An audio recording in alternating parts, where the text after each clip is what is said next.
و گزیده را به تماشا چه حاجت است.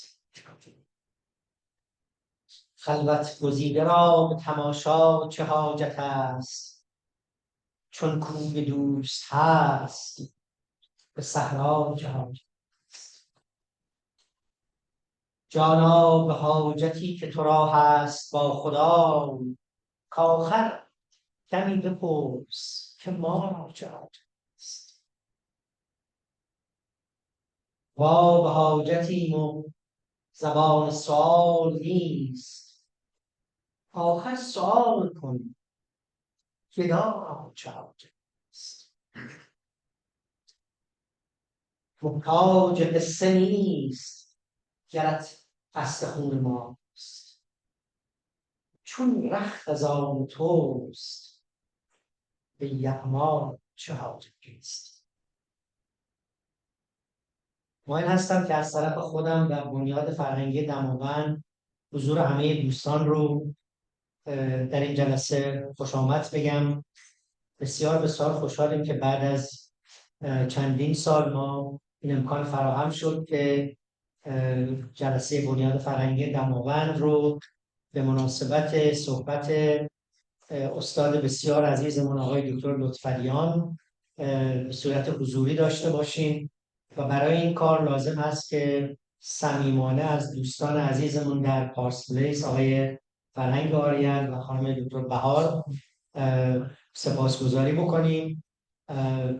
از طرف بنیاد دماوند واقعا سپاسگزاریم که این امکان رو فراهم کردیم که ما این جلسه رو به طور مشترک به نمایندگی از بنیاد فرهنگی دماوند و پارس پلیس داشته باشیم که هم به سخنان آقای دکتر لطفریان در زمینه حافظ گوش فرا بدیم و همین که از سالیان سال تلاش و جدیت مجدانه آقای دکتر لطفریان در زمینه فرهنگ ایرانی در این منطقه سپاسگزاری بکنیم. ما جلسه امروز رو دو بخش کردیم.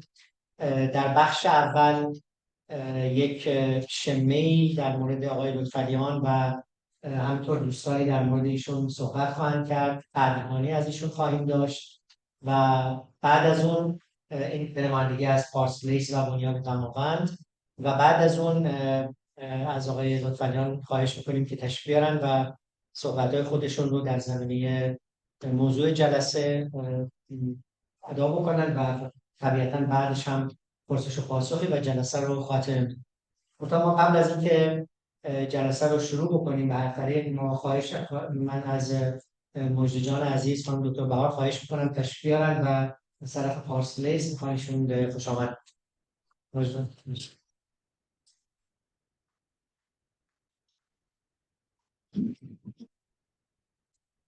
با سلام به همه دوستان و همراهان. من مجد بهار رئیس هیئت مدیره پارس پلیس هستم و می‌خواستم از طرف خودم و بقیه اعضای هیئت مدیره و همچنین کارکنان پارس پلیس به شما خیلی ممنون بگم. خیلی لطف کردید که تشریف آوردید در گرامی داشته آقای لطفریان در کنار هم باشیم. ما خیلی خوشحالیم که بنیاد دماوند و پارس پلیس همکاریشون رو با گرامی داشته یکی از فرهیختگان منظمه ما شروع کردن و از فرهنگ آریت شما خواهید شنید تمام همکاری و همیاری آقای لطفریان با پارس پلیس از اولی که پارس پلیس پایه‌گذاری شده. در صورت واقعا قدم به چشم ما گذاشتیم و لطف کردیم که اینجا هستیم به امید اینکه این همکاری و همیاری سالهای سال ادامه داشته باشه.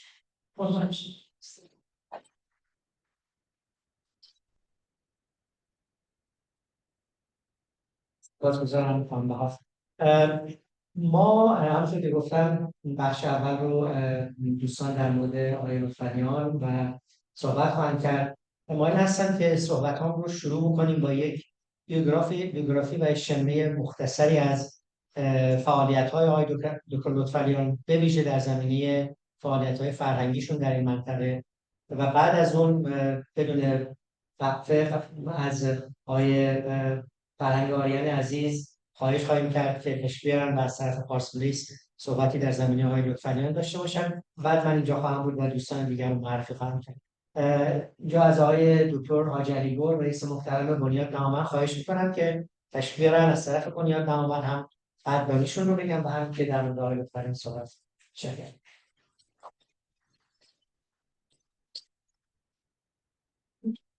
با درود و سلام و خیلی خوش آمد دوستان عزیزان و کلمات مردین و اومدین به خاطر جناب لطفیانی محمودی توی بشید.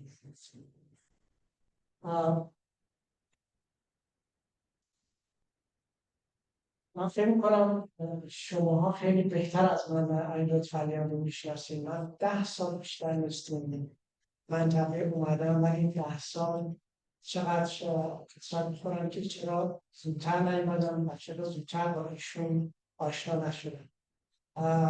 ایشون تاریخچه خیلی طولانی در این منطقه دارن و احتیاجی به معرفی نیست، ولی به هر حال چون در جلسه ما داریم راجع به ایشون صحبت میکنیم و ایشون قرار هست سخنرانی رو ارائه بدن، بعد نیست از زبان خودش یه مقدار راجع به زندگیش و گذشته‌اش من اینجا خدمتتون میگم. آقای لطفیان تحصیلات دانشگاهی خودش رو توی ایران و فرانسه در زمینه حقوق سیاسی و بین الملل انجام داد و بعد از انجام تحصیلاتش به ایران برمیگردن و وارد رشته بخش سیاسی وزارت خارجه میشن که در اونجا چندین کشور به عنوان دیپلمات به چند کشور مختلف، فرانسه، چین، بلژیک و تونس و چند تا از کشورهای اروپای شرقی انجام میدن، انجام وظیفه میکنن. حدود سالهای 55 به ایران برمیگردن و توی دفتر وزیر امور خارجه امروز شادران عباسعلی خلفری شروع به کار میکنن و رئیس دفتر ایشون میشن تا سالهایی که متحد میشه به انقلاب. ایشون در زمانی که توی دفتر امور خارجه بود، توی وزارت امور خارجه بودن، همکاری‌های فرهنگیشون رو با یه سری ماهنامه توی ایران شروع میکنن، من جمله ماهنامه‌های سخن، رویکی، موسیقی و هفته‌نامه‌های کیهان جمعه و فردوسی و مقالات زیادی در این زمینه‌ها، چه مقالاتی که خودشون نوشتن، تحلیل‌های خودشون نوشتن و چه ترجمه‌ای که کردن و چه چاپ شده.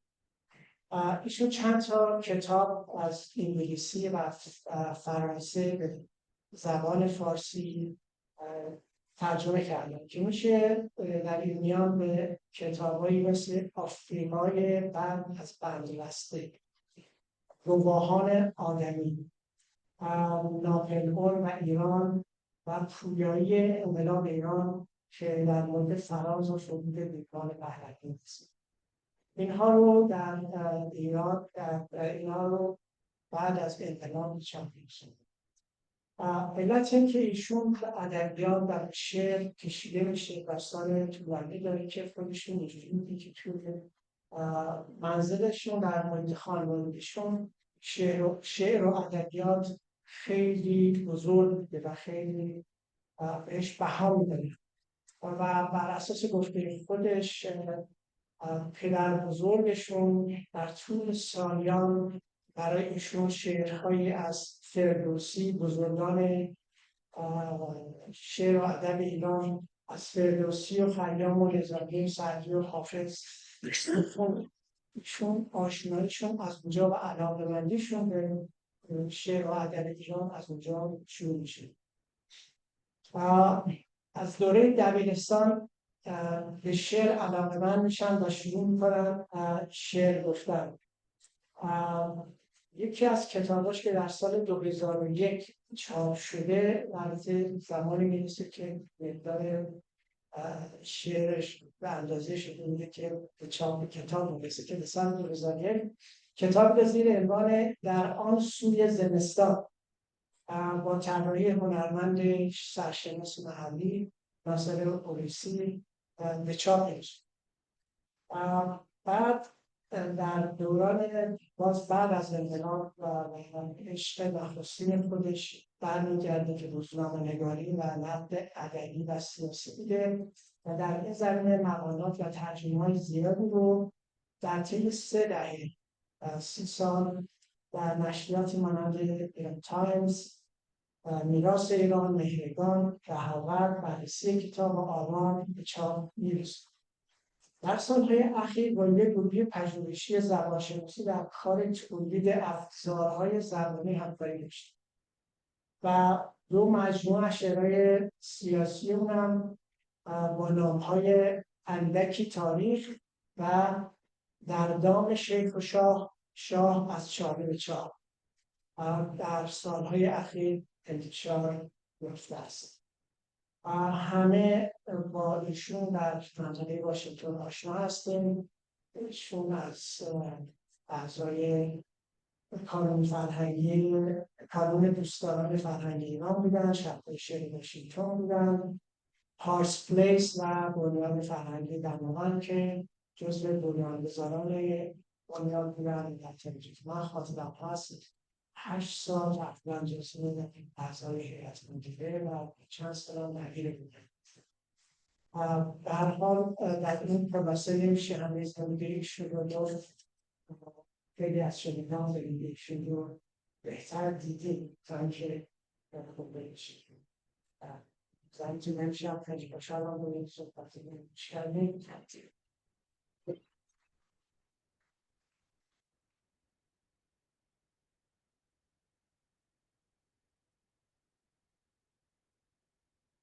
سلام عرض می‌کنم دوستان عزیز. اسم من فرهنگ آریان هستش. من یکی از اعضای هیئت مدیره پارس پلیس ایرانیان امریکن کامیونیتی سنتر هستم و باعث افتخار هست که امروز به عنوان نماینده هیئت مدیره آقای لطفعلیان می‌خواستم تشکر کنم که اینجا هستن و برنامه گرامی داشته ایشون هست و همینطور از بنیاد نماوند. من خودم در سن 16 سالگی به آمریکا آمدم و متأسفانه در ایران زیاد به ادبیات بیشتر ریاضی رو دوست داشتم، زیاد به ادبیات توجه نداشتم. بعد که اومدم اینجا بعد مهندسی برق خوندم و بعد شرکت خودم رو شروع کردم و اینه که با ادبیات و شعرخوانی و اینا زیاد نزدیک نبودم. بعد که موقعیتی پیش اومد و من جز اعضای هیئت مدیره پارس پلیس شدم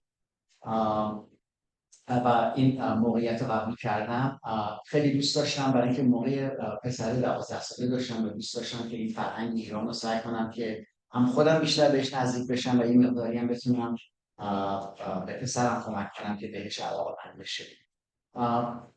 و موقعی که با پارس پلیس ملحق شدم جای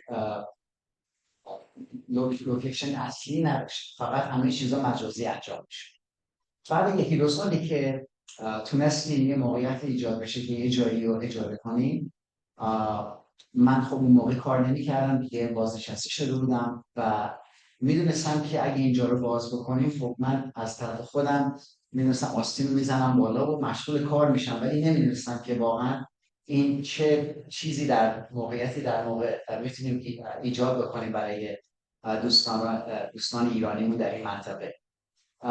خلاصه من مرکز رو باز کردیم و بعد از فکر میکنم 1-2 ماه اول بود که از طرف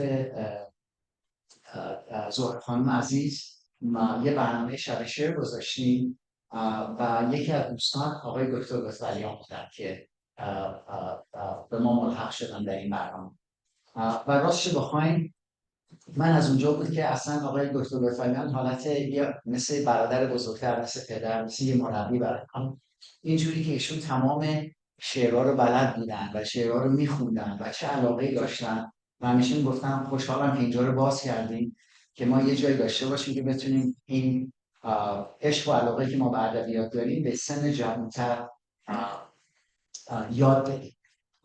و ایشون واقعا من توی تمام جلساتی که بودن الان آقای متشعری هم هستن و یه سری دوستان دیگه بودن که میومدن. آقای لطفیان بقیه دوستان واقعا همه با چه عشق و علاقه برنامه‌های رو انجام میدادن و خیلی به من کمک شد که هم خودم بیشتر یاد بگیرم و هم موقعیتی باشه که برنامه‌ها رو در پارسپلیس جوری انجام بدیم که این کارهای ادبیات و دوست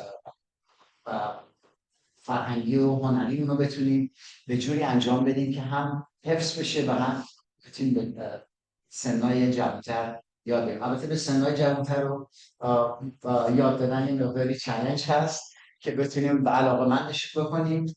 ولی آقای لطفیان خیلی ممنون از لطف شما برای اینکه با حضوری که داشتیم همیشه از مریلند تشریف می آوردیم، بارون بود، برف بود، هر چی که بود. واقعا خیلی ممنونم از لطفتون و علاقه‌ای که به ادبیات دارید و این دوستی که با هم در این چند مدت ایجاد کردیم. ازتون من خیلی ممنونم برای اینکه کار سختیه، کارهای دلی که آدم انجام میده یه مقداری سخته، ولی با عشق و علاقه که از دوستان آدم میبینه شما همیشه مشرفم. ازتون خیلی ممنونم برای دوست خوب و مربی خوبی برای من بودن. ازتون ممنون.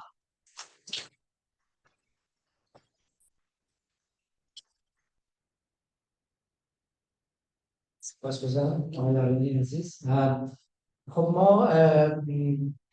من میخوام خواهش کنم از 3 نفر از دوستان عزیزمون که از قبل برنامه‌ریزی کردیم لطف بکنن تشریف بیارن اینجا و در مورد تجربیاتشون و با آقای دکتر لطفیان صحبت بکنن و بعد چند دقیقه از بقیه دوستان خواهش میکنیم حالت تریبون آزاد که اگر کسی مایل هست بیاد 2-3 دقیقه 1 یا 2 دقیقه در مورد تجربیاتشون صحبت بکنن و بعد هم ما برنامه ادامه.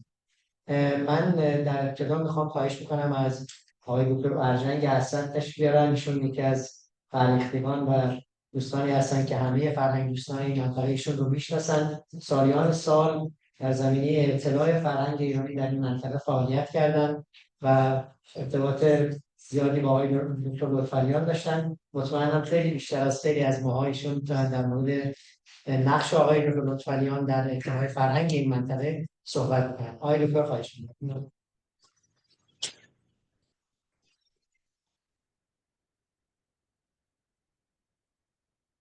از آقای دکتر الفت و عرض سلام و ادب خدمت همه حضار و تشکر از اینکه تشریف آوردید که بتونیم با هم تجلیل بکنیم از دوست دیرین من و دوست دیرین خیلی از شما اردشیر لطفی.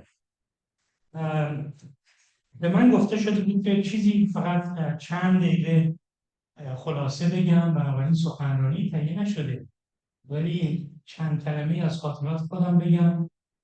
سابقه دوستی من با اردشیر فکر کنم به زمانی برمیگرده که ایشون به منطقه واشنگتن اومدن، چون از همون اوایل من یادمه که ایشون رو میشناختم و از مصاحبه با ایشون لذت میبردم و بعد در چند نوبت دیگه که خدمتتون عرض خواهم کرد این دوستی و این حتی همکاریمون یه اندازه عمیق‌تر شد تا به امروز که البته من این فرصت بسیار مغتنمی است برای من که در چنین جمعی دوباره از کوشش‌های ایشون و از فعالیت‌های گسترده فرهنگی ایشون تجربه کنم.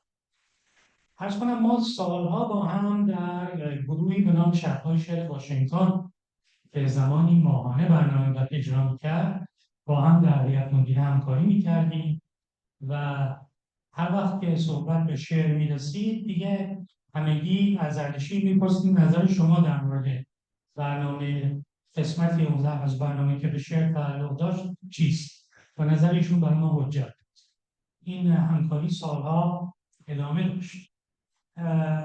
از همونجا من آشنا شدم با دیگر کارهایی که در زمین فرهنگی اردشیر می‌کرد و هنوز هم می‌کنه، از جمله مقالات در مجلات مختلف فارسی، کتاب‌ها که آقای دکتر آجنگان ذکر کردن، چند تاشون رو من این کتاب‌ها رو تا منتشر می‌شدن گاه از خود اردشیر می‌گرفتم و این هم برای من خاطره جالبی است.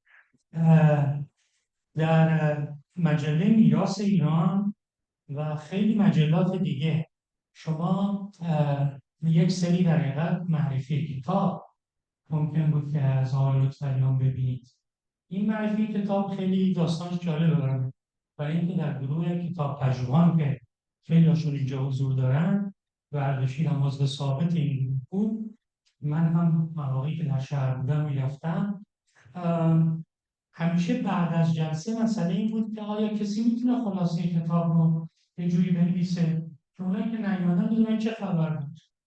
و اردشیر نه تنها این کار رو به عهده گرفت، بلکه یک خلاصه میداد که من زمانی که در شهرهای دیگه بودم نمیتونستم شرکت کنم، واقعا مثل که خود کتاب رو خونده بودم و کاملا اون کتاب معرفی میشد و حتی گاهی نظر دوستان نسبت به اون کتابم که در جلسه ایراد شده بود در متن این معرفی میگنجید. این در مجلات مختلفی از اردشیر سوای میراث ایران هم این نوع معرفی کتاب ظاهر شده چاپ رسیده.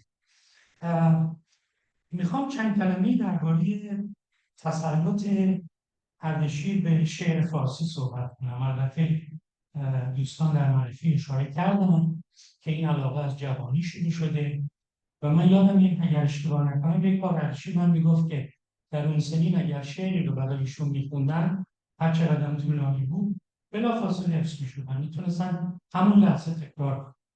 این حافظه طبیعی هنوز هم ادامه داره و در اینجا من این خاطره مجبورم بگم که به خاطر شخصی اردشیر لطف کرد. یک بار از نهادی دوستانی بود که زمانی که من در دانشگاه بافلو رئیس مدرسه بیزنس بودم لطف کرد و اومد سراغ من و با هم رفتیم یکی از اقوام ایشون رو در تورنتو دید، فاصله زیادی نیست.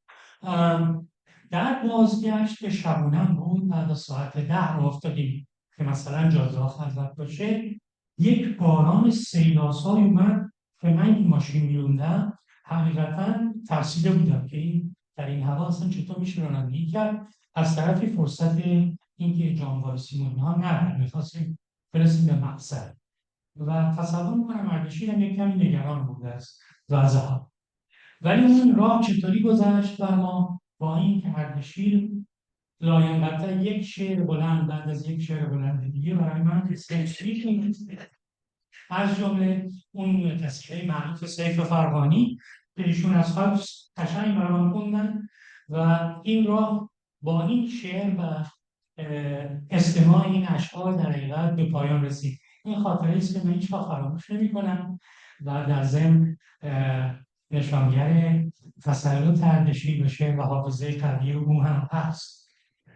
سوای این من میخوام ذکر کنم که گاهی کمتر گفته میشه نثر اردشیر. شما این نثر فارسی اردشیر بخونید، چه در ترجمه چه در چیزایی که خودش می‌نویسه یا حتی معرفی کتاب، نثر بسیار پاکیزه و روانی است و در دوره‌ای که به نظر من خیلی ها موقعی که به نثر میرسن به دستاندازهای مختلفی برمیخورن، این نثر پاکیزه و سلیس و روان اون هم یکی از لذاتی است که با خوندن کارها و کارهای ادبی اردشیر به ما داده میشه. بار دیگه مفتخرم که در اینجا دوست عزیز اردشیر چند کلمه‌ای به افتخار شما صحبت میکنم. خیلی ممنون.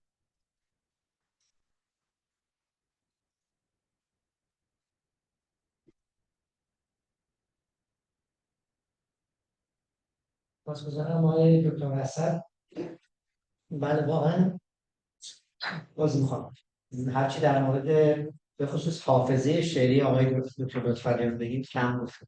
البته من میخوام یک خصوصیت بسیار مهم دیگر رو در مورد آقای لطفیان یادآوری بکنم و اون هم انگیزه‌ای هست که ایشون به نسل جوانتر از خودشون برای فعالیت‌های فرهنگی، اهمیتی که به نسل جوانتر از خودشون میدن و انگیزه‌ای که میدن که کسایی که به هر حال حالا از نظر سنی جوانتر ازشون هستن بیان فعالیت بکنن و اهمیتی که به اونا میدن. از این نظر واقعا من فکر می‌کنم که آقای دکتر لطفیان زبان زد است.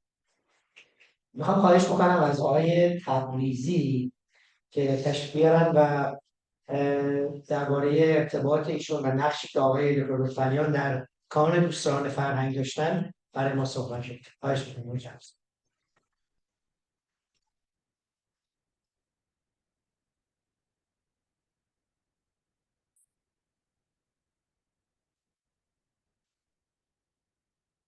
با درود و همه عزیزان و افتخار دارد که مورد استاد بزرگوار شخصیت قابی چند صحبت. اولا آشنایی من با ایشون از شب‌های شعر آغاز شده در بنیاد دماوند فرهنگی در هیئت مدیره همکاری داشتیم. بعد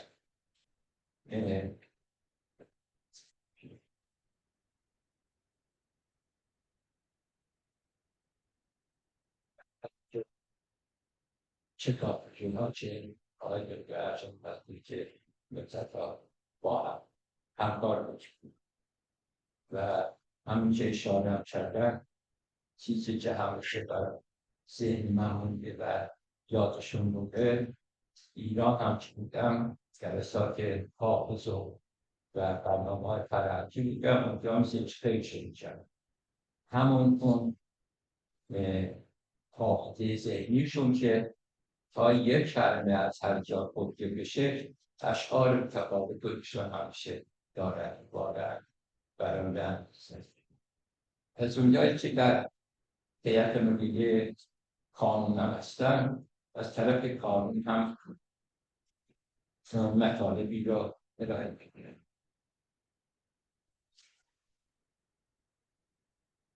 آقای اردشیر لطفیان تحصیلات دانشگاه خود را در رشته حقوق سیاسی، حقوق بین‌الملل و فرانسه دنبال کرده است.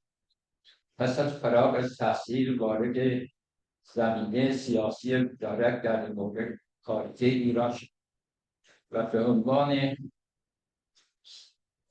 به عنوان دیپلمات در کشورهای فرانسه، چین، تونس، بلژیک و چند کشور در اروپای شرقی مأموریت‌هایی را عهده‌دار بود. ایشون در حین تحصیلات دانشگاهی در ایران با مطبوعات همکاری داشته و علاوه بر انتشار گاهی مطالبی در نشریات هنری و ادبی مانند سخن، رودکی، کیهان جمعه، مقالات و ترجمه‌های متعددی از وی در مجلات فردوسی و ماهنامه موسیقی چاپ آقای اردشیر لطفیان در دوران خدمت در وزارت امور خارجه ایران به تعریف 2 کتاب کشورهای جنوبی خلیج فارس، اقتصاد جمهوری خلجی توفیق یافت. ایشون چندین کتاب از زبانهای فرانسه و انگلیسی به فارسی برگرداندند که از آن جمله میتوان به آفریقای از لسته تعریف الکس کوزن ساپی، گواهان آدمی از پیر هندی سنون، عضو اکادمی فرانسه، پویایی انقلاب ایران، فراز و فرود دودمان پهلوی، نوشته جهانگیر آموزگار، ناپلئون ایران، نوشته ایرج امینی و مجموعه داستان‌های کوتاه از نویسندگان بزرگ اشاره. پیوند اردشیر لطفیان با شعر ادب فارسی به نخستین سالهای کودکی وی باز می‌گردد. او این موهبت را مرهون پدر بزرگ خودشان می‌کرد که کوشش را هنگامی که بیش از 5 بهار عمر را خوش سرگرم گذاشته بود با سروده‌های جاودان فردوسی و خیام و سعدی و حافظ آشنا شد. اردشیر لطفیان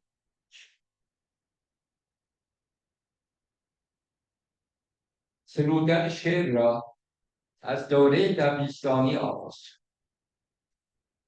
و سروده‌هایش در بسیاری از نشریات داخلی ایران و خارج از کشور به چاپ رسید. نخستین دفتر شعر او در سال 2001 1280 زیر عنوان در آن سوی زمستان با ترانه هنرمند پرآوازه ناصر اویسی به وسیله انتشارات شاهین در نیوجرسی انتشار یافته است.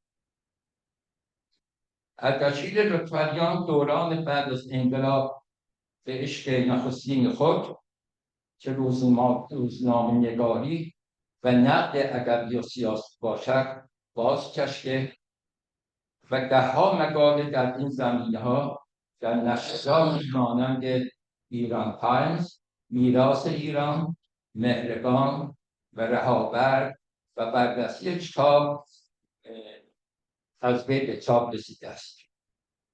او در سالیان اخیر با یک گروه پژوهشی زبانشناسی در کار تولید نرم افزارهای زبانی نیز همکاری داشته است. اردشیر لطفریان از اعضای فعال کانون دوستداران فرهنگ ایران در واشنگتن از بدو تأسیس آن در سالهای 80 میلادی بود و بارها عضو هیئت مدیره کانون است. ایشان همچنان در ایجاد سایر سازمان‌های فرهنگی و ادبی در منطقه واشنگتن نقش سیاسی داشته و شب‌های شعر واشنگتن و بنیاد فرهنگی دماوند نمونه از این تلاش‌های دیگر مسئول سبل ایشان. دو سخنرانی ایشان در کانون عبارت بود زندگی و کارهای ملک شعار بهار در 15 می 2023. مصدق از دیدگاه شاعران آثار ویرانگر کودک‌های 28 مرداد و نسلی از فرهیختگان و روشنفکران ایران در 28 آگوست 2017. هیئت مدیره کانون ضمن قدردانی از فعالیت‌های فرهنگی و ادبی ایشان امیدوار است که بتواند کماکان از دانش ایشان بهره‌مند. هیئت مدیره کانون دوستداران فرهنگ ایران در واشنگتن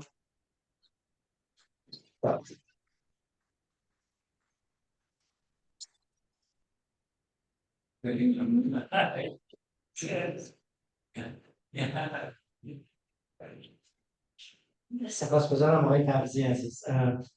من میخوام بدون وقفه خواهش بکنم از یکی از دوستان بسیار عزیز و فعال بنیاد دماوند که سالیان سال با بنیاد در ارتباط بودن و به تبع اون با آقای دکتر لطفریان در ارتباط بودن، چندین بار در بنیاد فرهنگی دماوند صحبت کردن و من فکر میکنم که از بهترین کسایی که میتونن در مورد آقای لطفریان صحبت کنن ایشون هستن. آقای دیوید مارتین، مثل خواهش میکنم تشریف بیارن.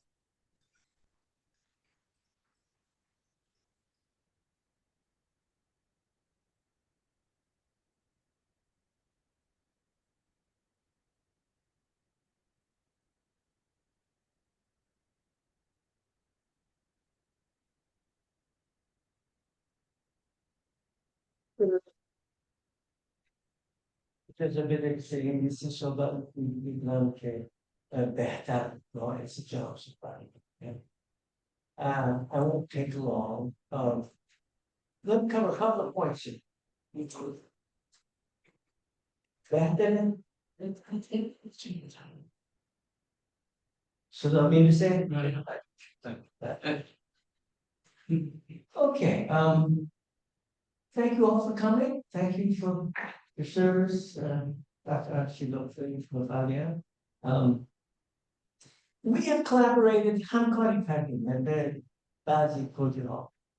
on various projects. I'll name, say, 3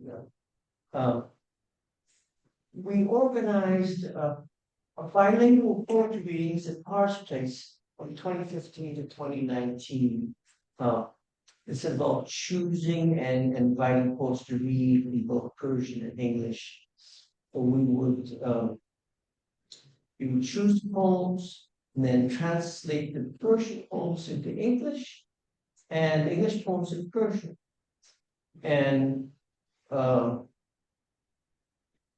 And then we would pass out the translations at the time of the reading so that the people could, since the people who were not so fluent in English could get the summaries in Persian and vice versa.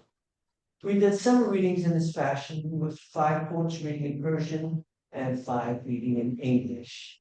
We had poets like Nader Maj and Hanome Khazai, Hanome Khazai, Bazon Dige. And in English, we had quite a few. I can't remember them all. Luther Jet, Don Illich, in English as well as myself and Mirza Rivera, reading tandem. I don't know if you know those poems, which is fairly rare in any language. Folks. Anyway, we did that. And Parks Place was very generous and allowed us to do this. And this gave us some crisscross fertilization of the poetry. Then we translated various Persian poems by Maulana, Hafiz, and Saadi in English for the liner notes for CD. Looks like Keshav right here in the audience today. For his CD and of his ghazals that he sang in Persian. And then some years back, I haven't finished. It's very difficult. Some years back, I was trying to write an article in Persian about the 3 mystical and narrative climaxes in Attar's Maghreb tale. It's very, very, very difficult. It's not been elucidated in any language that I, unfortunately, not finished. But I have presented this at the Middle Eastern Studies Association in various places years back. Dr. Falian edited my draft for elegance and clarity. Very difficult, complex sentences. And as you may have surmised, Dr. Falian is a champion of Persian classical poetry. Besides reading with clarity and force, he has an exceptional sense of rhythm. And as a poet, I can tell you how important that is. It has to drive. And he can make the poetry drive if you watch him carefully. When he's sitting down, his left foot will kick. when he's on the rhythm. Okay. And I saw that I've known him for about 25 years. I'm a shop share of Washington. Back in the days when I was doing trips for once a month. Now, something else perhaps you don't know. This is off the subject. I'm going to get back off the subject of poetry, but in his diplomatic service, he was serving for the government of Iran in Beijing in the early 1970s, if I have that right. President Nixon and Henry Kissinger were trying to get the United States to have a normalized diplomatic relations with China. And finally this worked out. Zhou Enlai Premier of China was ready to announce it. He was looking around for a place that he could announce it. And the only place that was having a diplomatic function that night was the embassy. And Dr. Falian was the charge d'affaires there, and he took it on, and that was where Zhou Enlai announced that the United States and China wanted to normalize relations. Of course, this is continuing difficulties. That's another story. But I want to go back to the poetry. This is really important. We're here in a crisis. And this happens with every generation that comes to the United States. You'll see with the Russians after World War I.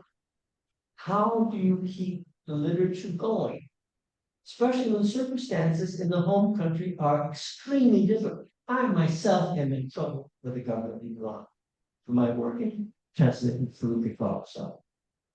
And this is the very end, and not to mention the theological things that I do I talk, which are really off the charts, and they have not been really understood. Really off the charts. You get Molana, same thing. You get deep into Molana, this is scary, scary stuff. Okay.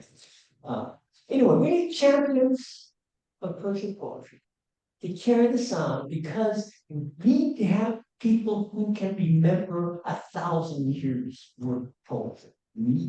Okay, and he can do it. So I urge all of you to get involved in promoting Persian poetry. We have the Yushar, you can see Dr. Bahar here. We do this on Wednesdays, once a month, usually the first Wednesday.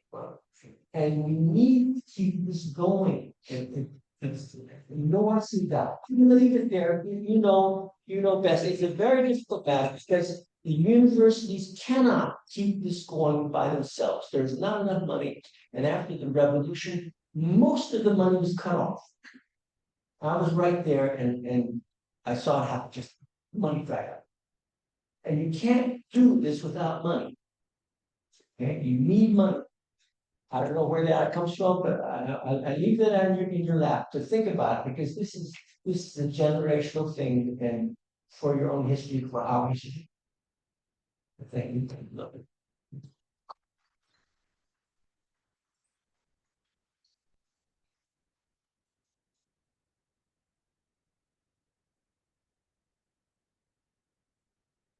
So Martin, appreciate that. من مایل بودم که به یک 10 دقیقه رو از دوستان خواهش بکنم به صورت میکروفون آزاد، ولی به خاطر زمان من اگر امکان هست ما یک زمان کوتاهی لازم داریم برای اینکه یک هدیه ناقابل هست از طرف بنیاد دماوند که تقدیم حضور آقای لطفعلیان بکنیم و بعد اون بخش رو اجازه بدیم بعد از سخنرانی آقای دکتر لطفعلیان که احتمالاً ما یه چیزی حدود نیم ساعت زمان خواهیم داشت که حالا هم میتونه پرسش و پاسخ باشه، همین که دوستان اگر مایل هستن در مورد آقای لطفعلیان صحبت کنن اون بخش رو در اون زمان انجام بدید، به خاطر اینکه زمان بندیمون درست بشه. به همین خاطر شما پوزش میخوام، خواهش میکنم اگر مایل هستین بعد از سخنرانی آقای دکتر لطفعلیان، چه دوستانی که اینجا تشریف دارن و چه دوستانی که از طریق کامپیوتر به ما وصل شدن، اگه مایل هستیم بعد از صحبت ایشون 2 یا 3 دقیقه میتونیم فقط به من به یه شکل من بگیم که من بتونم زمان بندی. من میخوام خواهش بکنم از سرکار خانم نرگس زاده به نمایندگی از بنیاد فرهنگی دماوند تشریف بیارن اینجا. ایشون یکی از قدیمی ترین اعضای بنیاد فرهنگی دماوند هستن که من افتخار همکاری با ایشون داشتم و ایشون سالیان سال با آقای دکتر لطفعلیان در بنیاد دماوند همکار بودن.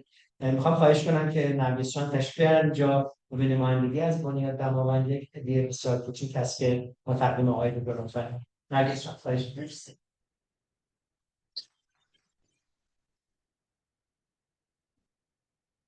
خیلی ممنون. با تشکر از حضور همه دوستان در این برنامه بسیار بسیار عالی و من واقعا میگم باعث افتخارمه که اینجا این هدیه ناقابل رو شما تقدیم کنم. آقای لطفعلیان، میدونید که شما برای همه، نه تنها بنیاد، پارس پلیس، کانون، واقعا برای تمام ایرانیانی که اینجا هستن و علاقه‌مند به شعر و ادب فارسی و تاریخ ادب ایران هستن، شما یک ستاره‌ای و مثل یک ستاره در آسمان ادب ما می‌درخشید و من واقعا نمیدونم این هدیه اینقدر ناقابل هست. ما بیشتر از این بعد برای شما کار می‌کردیم، ولی در توان ما همین هست و عذرخواهی می‌کنم از شما. ای کاش میشد همه چه میدونم هستی همه ثروت دنیا رو ما دفاع شما میریختیم که اینقدر زیبا. من هر چقدر بگم کمه. ارجنگ جان صحبت کرد بسیار زیبا از توانایی شما در نگارش. من از طرف پسرم از شما تشکر میکنم که یک بار برای رایان ما یک متن بتونه تو رزومش استفاده کنه و این رو من هرگز از یاد نمیبرم. قدر زیبا نوشته بود که امروز که اینجا هست به من گفت که حتما این رو بگم که چقدر این تأثیر گذاشت در پذیرشش تو دانشگاه. و واقعا کسی نیست که از توانایی شما در نگارش فارسی اینجا بخواد اصلا رقابتی با شما داشته باشه. یعنی شما میدرخشید، تک هستید واقعا در این زمینه. همینجور که گفتم خلاصه های کتاب هایی که شما برای ما نوشتید که متاسفانه ما دیگه نداریم شما رو که بتونید این کار رو انجام بدید و کاش این رو مستدام ادامه میدادید برای ما. واقعا بی‌نظیره. یعنی هر بار من این رو میخونم ارجنگ جان گفتم واقعا تمام اون کتاب رو برای ما مجدد می آوردی توی ذهنمون. واقعا ما سپاسگزاریم. من نمیدونم واقعا زبان قاصره از سپاسی که ما تمام این اعضا برای شما دارم. زنده باشید. من این هدیه بسیار کوچیک رو تقدیم شما میکنم. اگه تشریف بیارید دیگر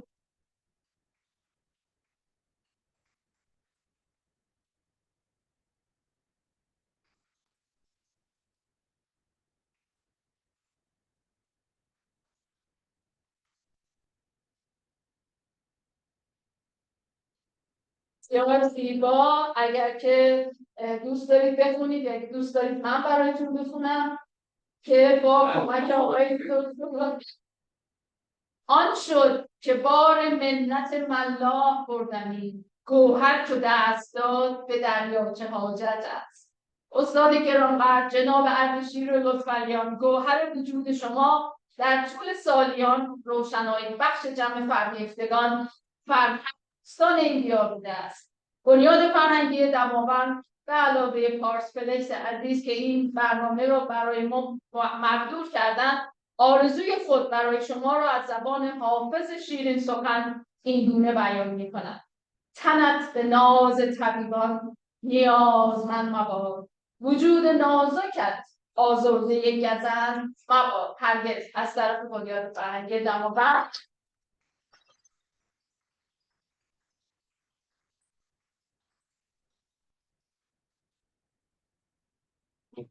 خواهش می‌کنم. آقای دکتر بخواید کشور اونجا بله، بفرمایید اونجا من راحتاً من اصلا میگیرم برای که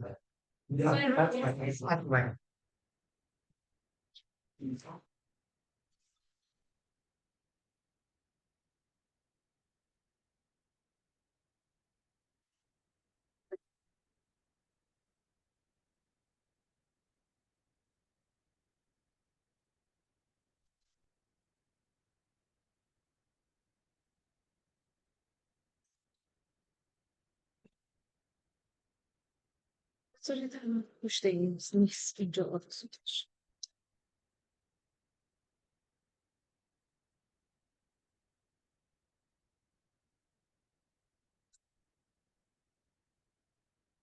دوستان گرامی، سلام به یکی یک شما که امروز در اینجا حضور پیدا کردید و باران لطفتون رو از هر سو بر سر این بنده ریختید و واقعا روز استثنایی و بسیار خوشی برای بنده پدید آوردید.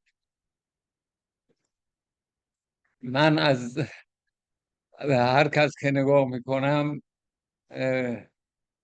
جز دوستی و محبت و همکاری سابقه دیگری ندارم از این دوستان و به راستی این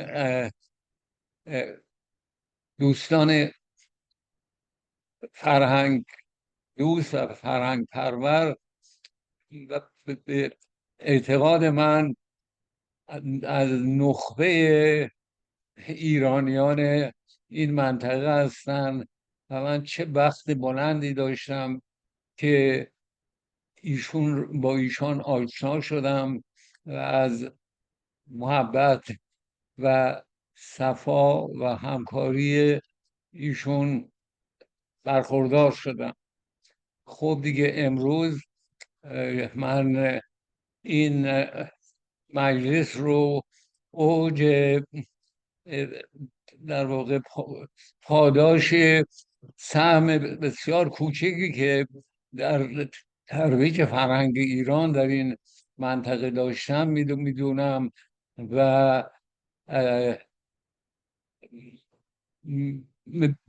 الفاظ عادی رو برای سپاسگزاری از این همه لطف و محبت کافی نمیدونم و کاش از قلب یک اشعه‌ای به تمام دوستان صادر میشد و در واقع این حق شناسی من رو به آگاهی همه دوستان نازنین میرساند.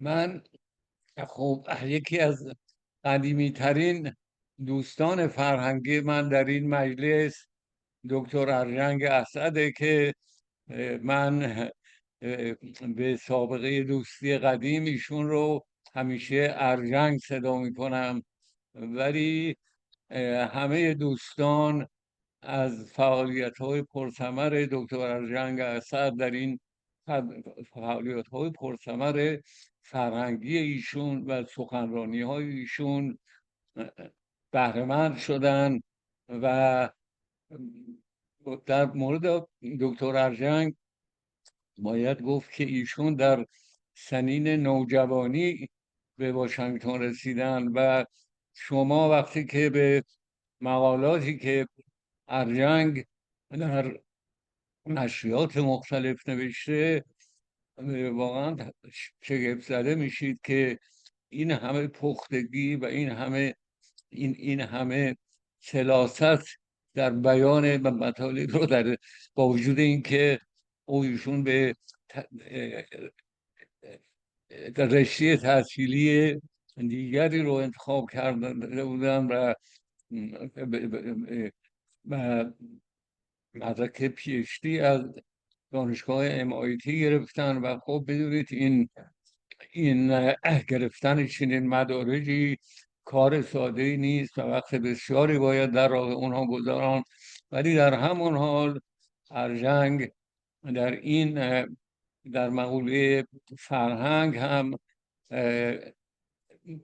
چنین پیشرفتی چنین قابلیتی از خودش نشون داده و بعدش همیشه مورد لطف و کرامت ارژنگ عزیز بودم و امروز هم با حضور در این مجلس خب نشون دادن که همون لطف و محبت و به قول حافظ حقه مهر بدان مهر و نشان است که بود.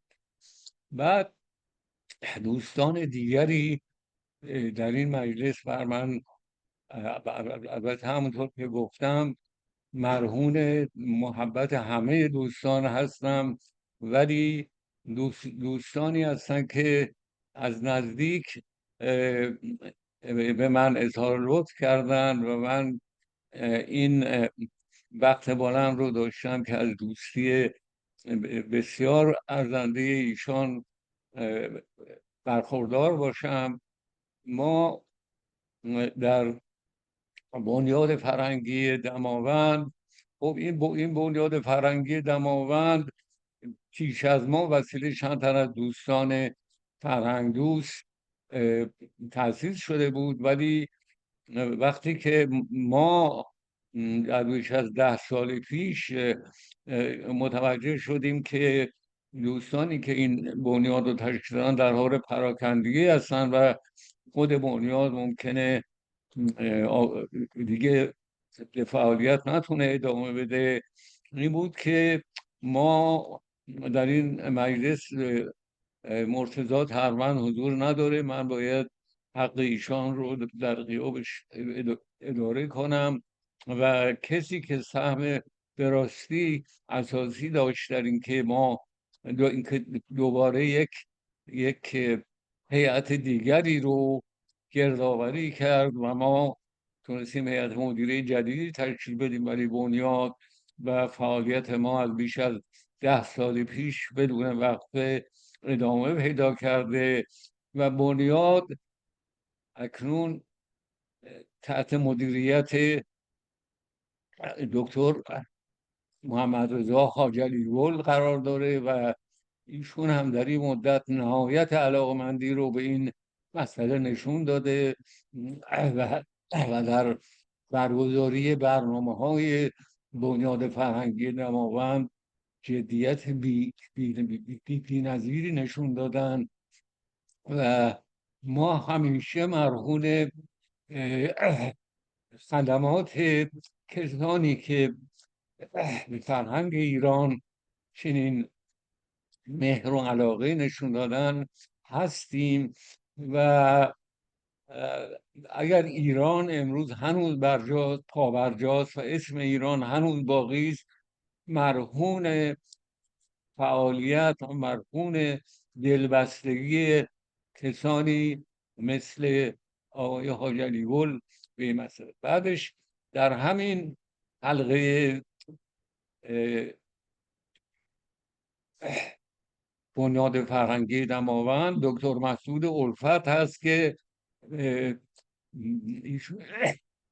ایشون در تمام سخنرانی ها، در اکثریت نزدیک به اتفاق سخنرانی ها، کار مدیریت برنامه رو با قابلیت هرچه تمامتر به عهده داشتن و باید شایسته هر گونه تقدیری هستن و خود ایشون به فرهنگ و شعر بسیار علاقه‌مند هستن و معمولا در آغاز برنامه‌های ما شعر مناسبی از شاعران قدیم و جدید میخونن. اما به قول معروف the last and not least فرهنگ آریان رو داریم. فرهنگ آریان رو ما وقتی که از گشایش فعالیت ایرانیان امریکن کامیونیست سنتر یا پارس پلیس آگاه شدیم، من خانم برای حضور در اون مجلس شتافتیم و میگه از اون شب بنده دامن فرهنگاریان رو رها نکردم و ما با هم یعنی در سایه مدیریت ایشان برنامه‌های خیلی خوبی اجرا کردیم و از شب شعرخوانی تا برگزاری نمایشگاهی از طرف دوستان برجسته مثل ناصر اویسی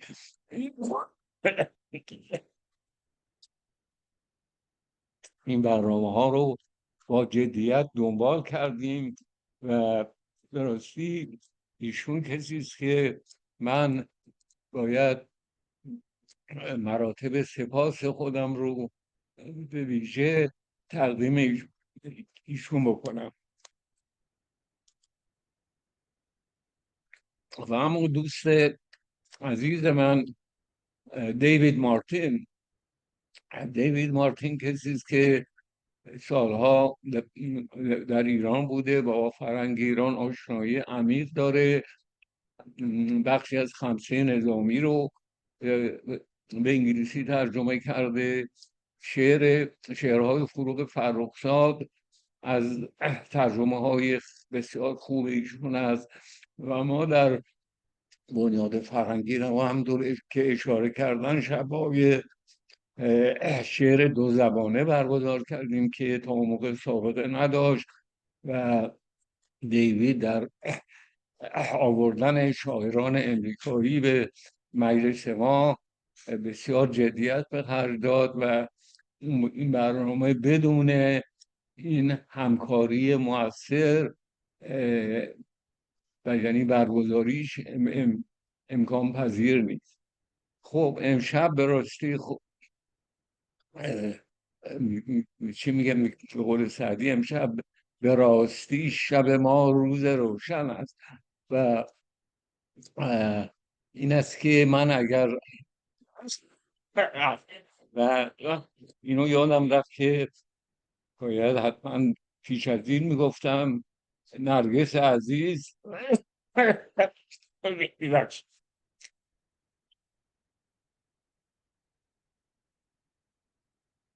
به نرگس در بنیاد فرهنگی دماوند ما با هم همکاری من نمیدونم چرا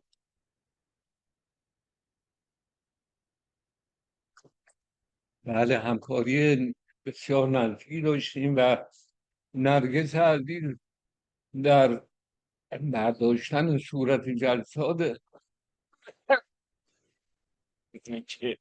که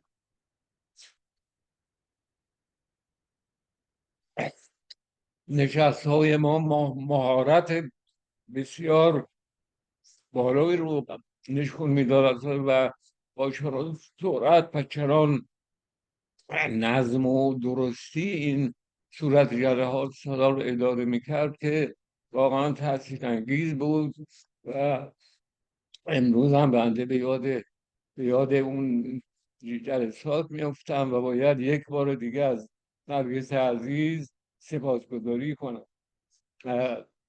خب میرسیم به موضوع صحبت امشب. به من بفرمایید چقدر وقت داریم برای این صحبت؟ 45 دقیقه. بسیار خوب، تا اونجا که وقت اجازه بده بنده صحبت رو خدمت شما تقدیم میکنم. موضوع صحبت حافظ و زاهدان ریایی است و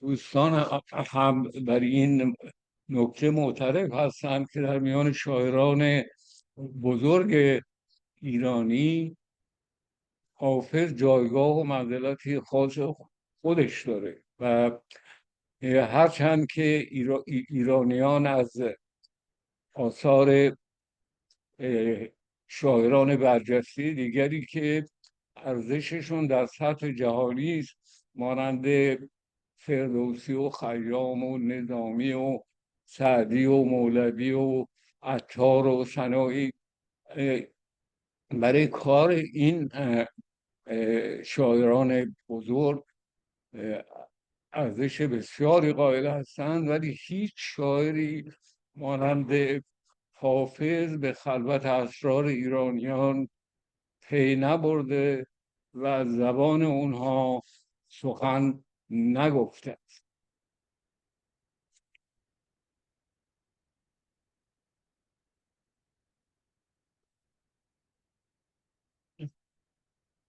بله، من یک نگاهی به ترتیب، چون با توجه باید وقت رو رعایت کنم و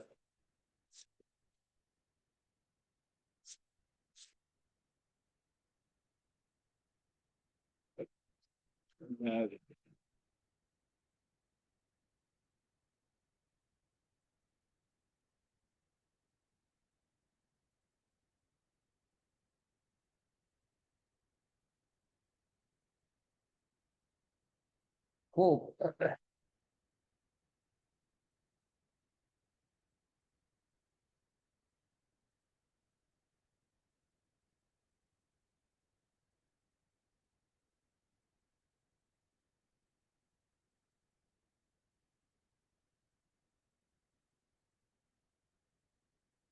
ایرانیان با حافظ الفتی دیرینه دارند و شعر او به گونه است که محل رجوع و توسل ایرانیان از موقعی که شعر حافظ رواج پیدا میکنه از قرن هشتم به بعد چنین ارتباطی با حافظ برقرار میکنن و حافظ در واقع زبان دل ایرانیان محسوب میشه و کمتر شاعری به چنین مقام شامخی رسیده. خب ما یک مراجعه مختصر به تاریخ بکنیم. میدونید که بعد از اینکه ایران بعد از چیرگی اعراب بر ایران در هجوم‌های مکرری که به ایران کردن، در پناه در دستاویز دین اسلام یک مشت افراد هیله‌گر و در واقع خودگماشته از طرف دین اومدن و اسلام رو دستاویز فتنه انگیزی ها و زورگویی ها و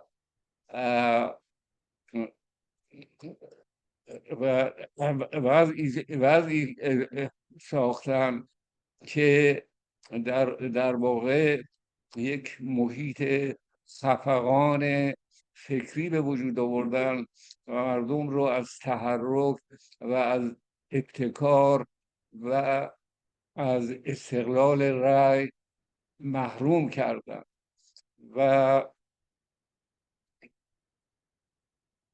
چیرگی این عناصر همیشه در فرهنگ ما با انحطاط مادی و معنوی جامعه همراه بوده و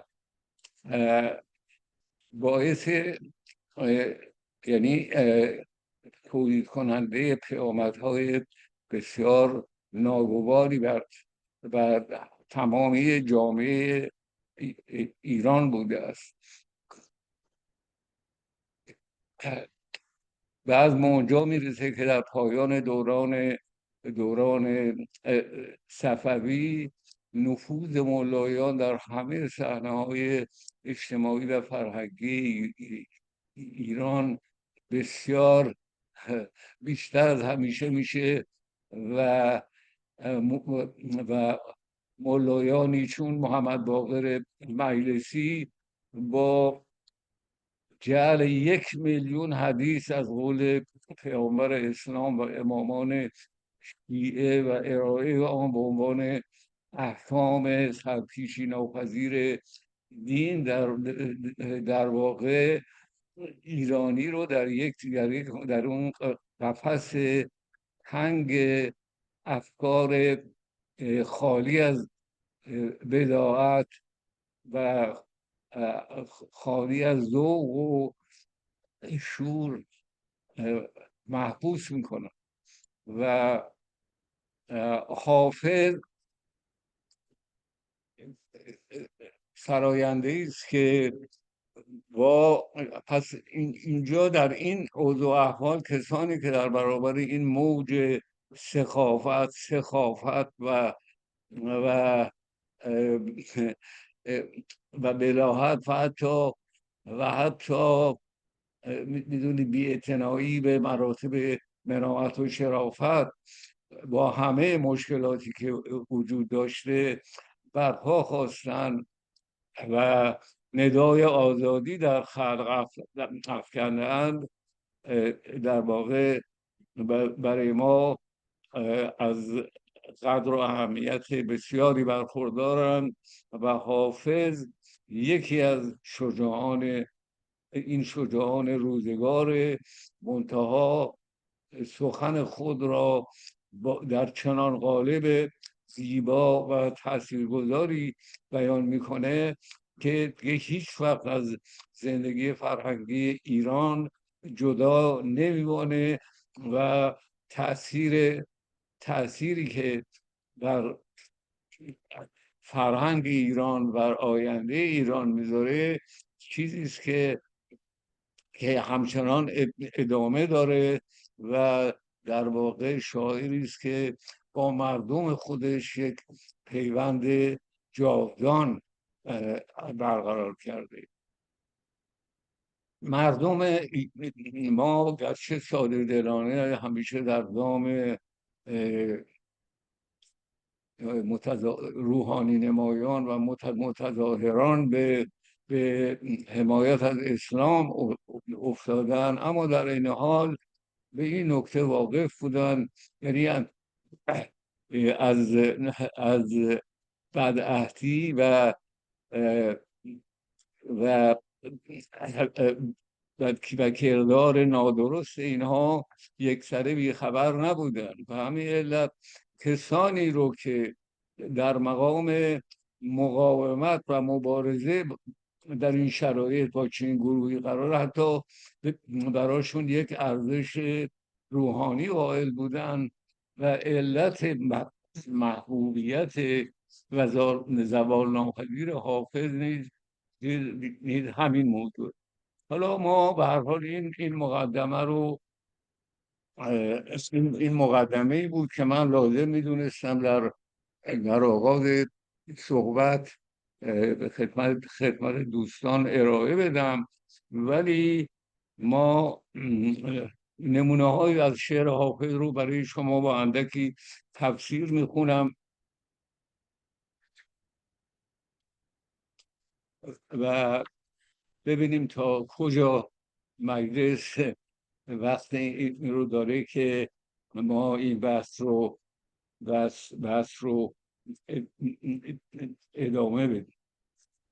خب حافظ به خوبی از سستی ایمان و خالی بودن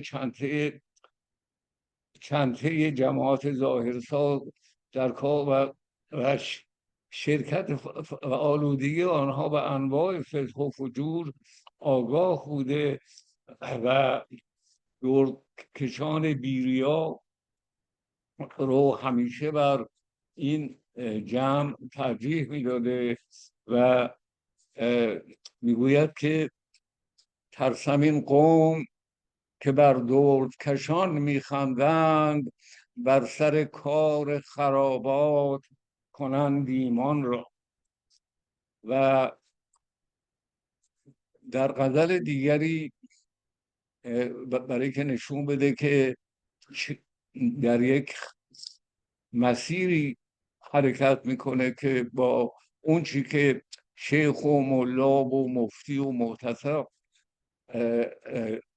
دارن درش فعالیت میکنن، یعنی در واقع به عنوان جنبه اصلی فعالیت خودشون چقدر فرق داره. میگوید ترسم این قوم که بر دردکشان میخندند، بر سر کار خرابات کنند ایمان را. و در بیت پایانی همین غزل میگوید که حافظا می خور و رندی کن و خوش باش، ولی دام تزویر مکن چون دگران قرآن را. و خب حافظ با همه اینکه خودشو اهل می و مطرب و غنیمت شمردن بقیه، ولی تمام قرآن رو با 14 روایت از بر داشته و در پایان یکی از غزلهاش میگوید عشقت رسد به فریاد، گر خود به سان حافظ قرآن ز بر بخوانی با 14 روایت. میگه حتی اگر به چنین موقعیتی برسی که قرآن کی به دادت میرسه؟ عشق است که به دادت میرسه، نه با خود هم کردن مقداری محفوظات. و این کار حافظ در قبال خرقه پوشان و در قبال متظاهران به دین و شریعت در تمام دیوان حافظ شما آثار این رو میبینید. البته ما اینجا فقط یک جنبه از دیوان حافظ رو بهش اشاره میکنیم، ولی خب دیوان حافظ مجموعه ای از شور عشق و انسانیت و محبته که زاهدان ریایی در جهتی کاملا مغایر از این حرکت میکنن. در یک از غزلهای حافظ چنین میخوانیم: اگرچه باد فرح بخش و اگرچه باده فرح بخش و باد گلبیز است، به بانگ چنگ مخور می که محتسب تیز است. در آستین مرقع پیاله پنهان کن، که همچو چشم صراحی زمانه خونریز است. به آب دیده بشوییم خرقه ها از می، که موسم طرب و موسم ببخشید ورع و روزگار پرهیز است. ورع خب همون پرهیزگاریه. و میبینید که حافظ با چه زبانی با این جماعت مفتی و محتسب و این متظاهران به دین و شریعت مواجه میشه. و در یک جایی به این همین روحانی نمایان خیلی صاف و ساده میگه بادنوشی که ریایی در کارش نیست و در کار خلق مشکلی ایجاد نمیکنه به دستاویز دین، از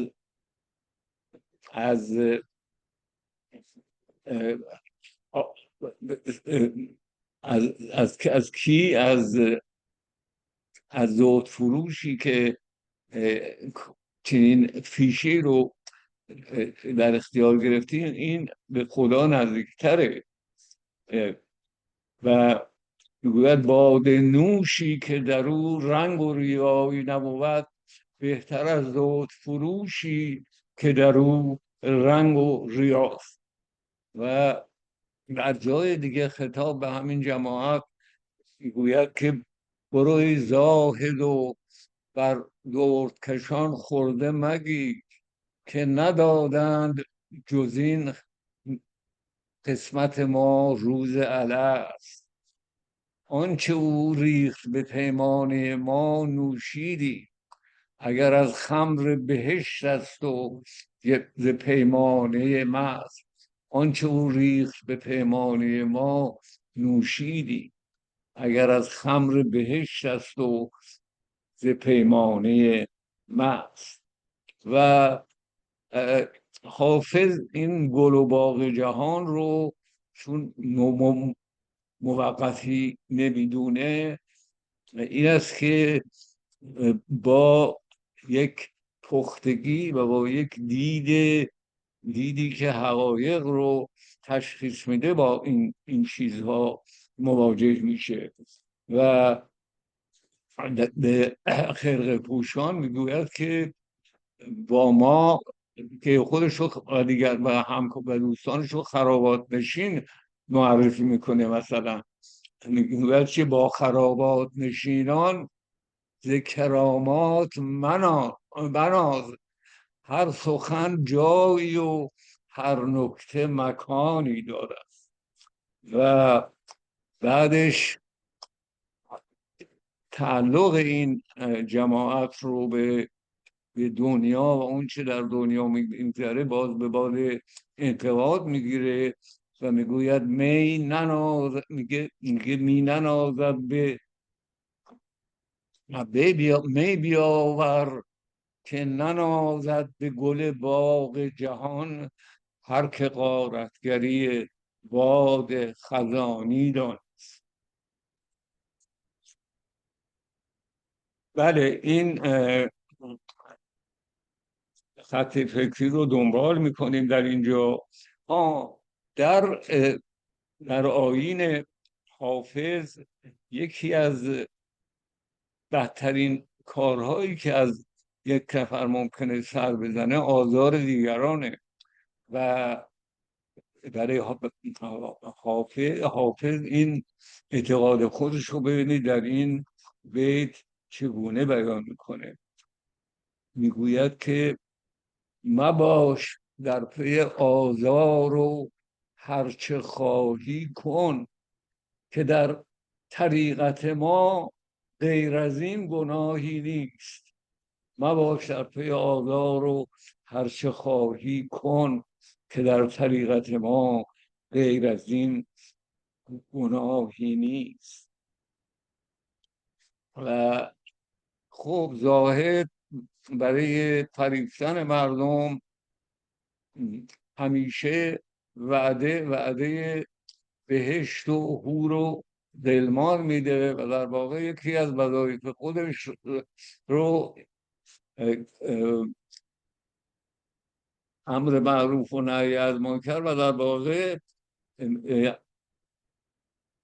تأمین بهشت برای مردم میدونه و در حالی که حافظ خنده تمسخر میزنه به این حرفا و به زاهد میگه چو تفلان زاهد چو تفلان تا کی زاهد فریبی، به جوی بوستان و سیب شیرم. آخه خب همونطور که شنیدید میگویم در بهشت چه چیزهایی هست، از جمله در رودها در جویهای آب به جای آب شیر جاری است. و بعدش حافظ طعم زندگی خفقان زده و آلوده به رنگ و ریا رو که از پخت زهاد و شرکا و همدستانشون در جایگاه قدرت هست در عمق جان خود احساس میکنه و با این کردار و با این راه و روش یک ستیز ناگسستنی داره و در این باره باز به این شعر توجه کنید که میگه که میگوید که این زاهدان و این روحانی نمایان رو اولا در حرفهایی که میزنه صادق نمیدونه و میگوید که اینها هر وقت که موقعیتی دست بده حتی از آلودن دهان خود به باده که این همه عیبجویی میکنن ازش خودداری نمیکنن. و چقدر از وقت باقیه؟ چقدر 10 دقیقه؟ 20 دقیقه. خب خیلی ممنون. برای که مطلب یاد من لااقل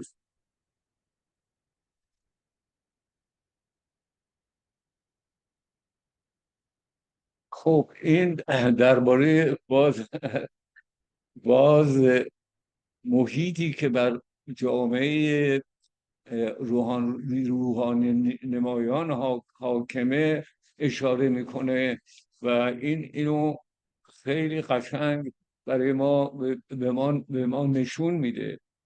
میگه احوال شیخ و زاهد و شرب الیهودشان، کردم سؤال دوش من از پیر می فروش. گفتا نگفتنی سخن گرچه محرمی، درکش زبان و پرده نگهدار و می بنوش. خب ببینید این میگه تمام رازهای پنهانی گروه مفتی و محتسب و ملا رو میدونه، ولی بنا به تعلیم پیر خودش در واقع افشاگری راز مردم رو جایز نمیدونه و پیر میفروش بهش میگه بله تو همه این چیزها رو میدونی، ولی بهتره که خاموش باشی و و پرده رو نگه داری.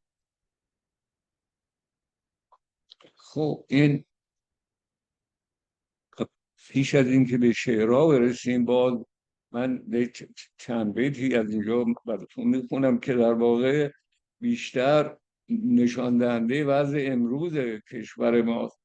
چه روزگار تلخ و سیاهی، مشتی حریص شریر، جمعی شکمباری شهوتران، خیلی تشنه خون و خشونت، بر سرنوشت ملک و ملت چیرگی یافتند.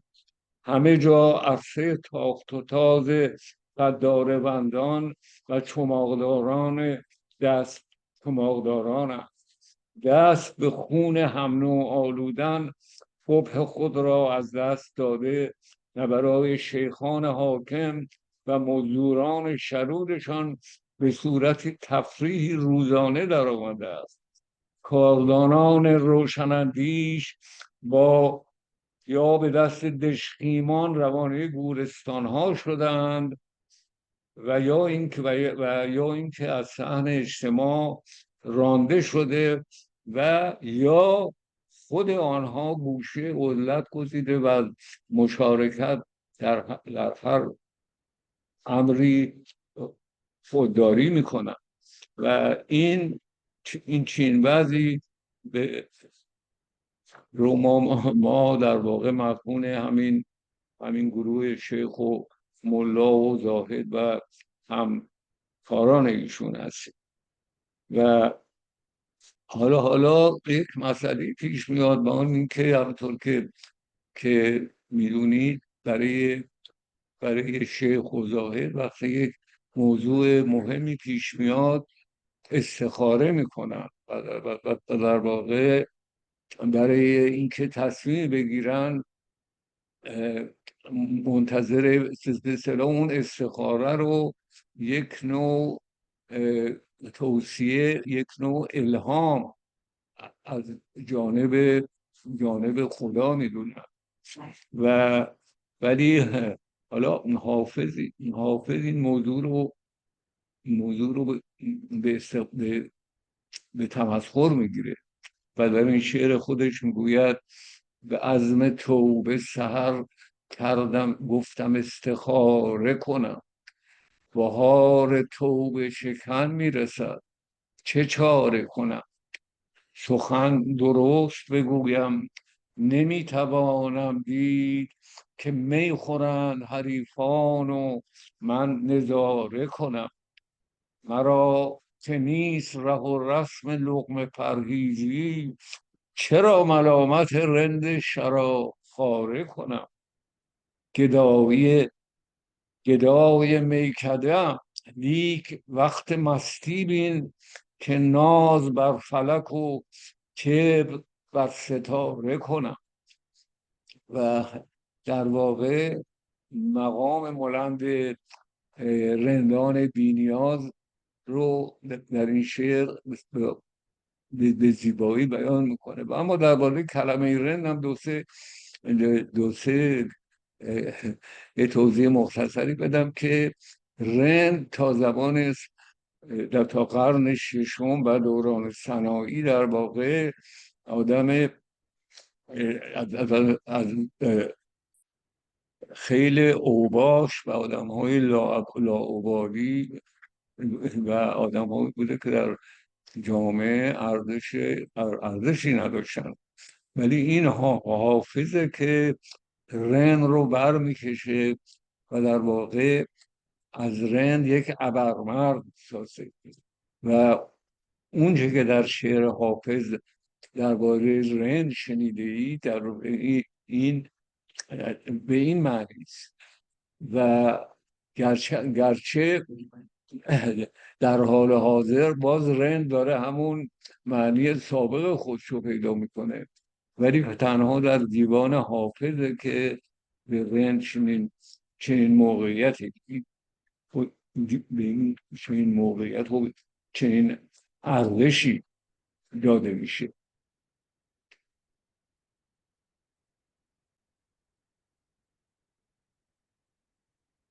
بله، در شعر دیگری باز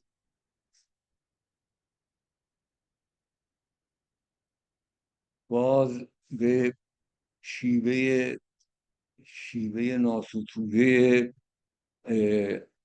روحانی نمایان اشاره میکنه و راه و رسم خودش رو اینجوری بیان میکنه. میگه در خرقه از این بیش منافق نتوان بود، بنیاد بر این شیوه رندانه نهادی. در خرمن صد زاهد عاقل زند آتش این داغ که ما بر دل دیوانه نهادیم. و به راستی آدم از خوندن این ابیات با این همه استادی که در ترکیب اینها به کار برده شده، اصلا جز اینکه جذب آنچه که حافظ میگه بشویم دیگه چاره‌ای برای ما نمونده. و اما اینجا نگاه کنید به از شعری که حافظ راه و رسم زندگی خودش رو بیان میکنه و ببینید این چه جاذبه‌ای برای آدم ایجاد میکنه. چی میگه؟ میگه ما نگوییم بد و حکم به ناحق نکنید، جامعه کس سیه و دلق خود ارزق هم کبوده که در واقع آخوند و ملا لباده‌ای که میپوشیدن اون رنگ کبود داشته. به همین علت در دیوان حافظ به کرات اشاره میکنه به این موضوع. میگه رقم مغلطه بر دفتر دانش نزنی، سر حق با ورق مغلطه ملحق نکنی. عیب درویش و توانگرز بد و نیک بد است، کار بد مصلحت آن است که مطلق نکنی. آسمان کشتی ارباب هنر می شکند، تکه آن به که بر این بحر معلق نکنی. شاه اگر جرعه رندان نه به حرمت نوشد، التفاتش به می صاف مروق نکنی. مروق همون معنی صاف میده، چون در گذشته خب می رو اون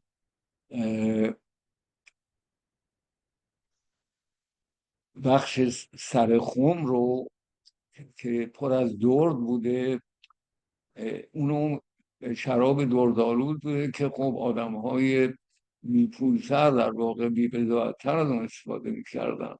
و اینجا شراب مروق شراب نابی است که و میگه حتی شاه اگر حرمت رندان شاه اگر جرعه رندان نه به حرمت نوشد، التفاتش به می صاف مروق نکنیم. بعد میگه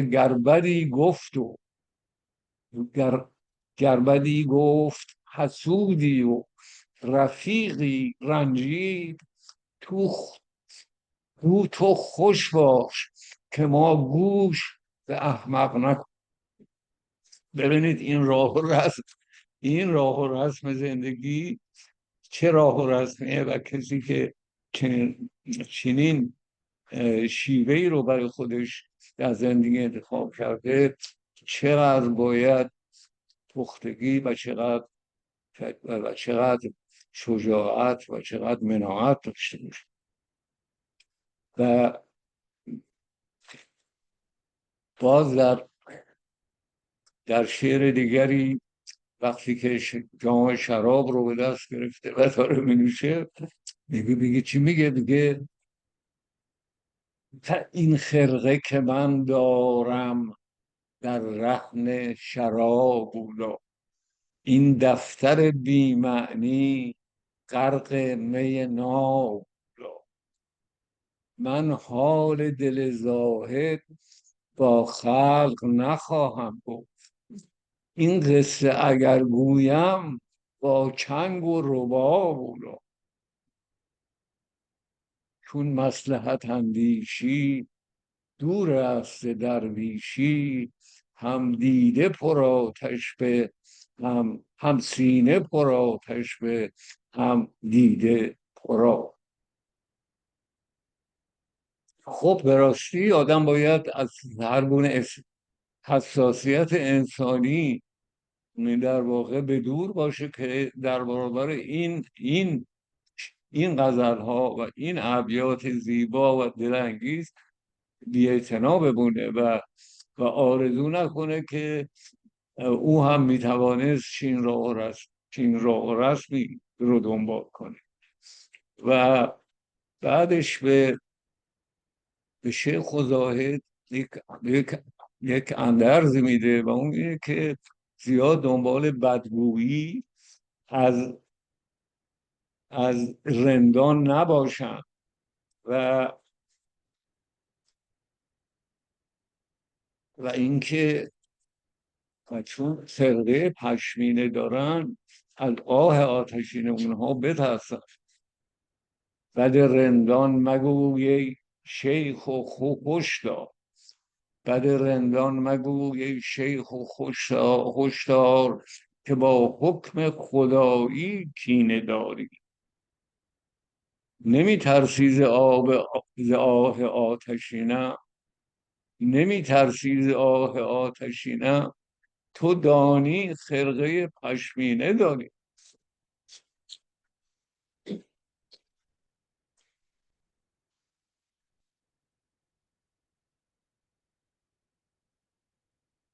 بله و همطور که گفتم حافظ به هیچ مرغوب نهی و مرغوب و عیبجویی روحانی نمایان نمیشه و با همیشه بارها تاکید میکنه که به راه و روش خود ادامه میده بدون توجه به اون چی که اونها میگویند.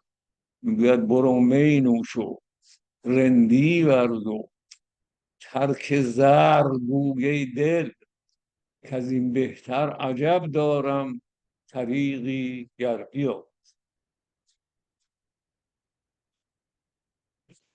خب وقت ما 5 دقیقه تمام شده یا پس بذارید در عرض 5 دقیقه من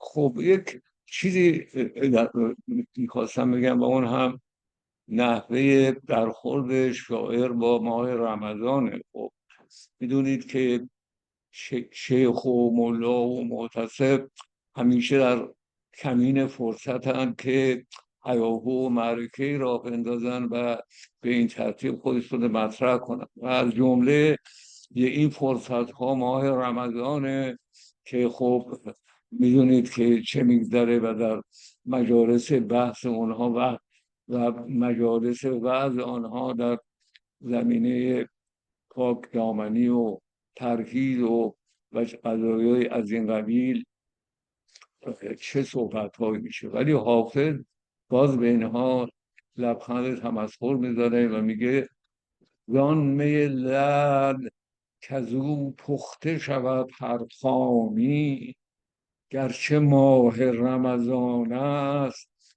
بیاور جامی. مرغ زیرک به در خانقه اکنون نپرد، که نهاده است به هر مجلس وعظی دامی.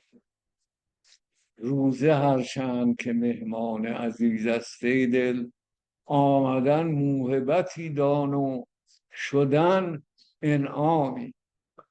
خب انعام که بخیر دوستان میدونید که مقصودش چیه و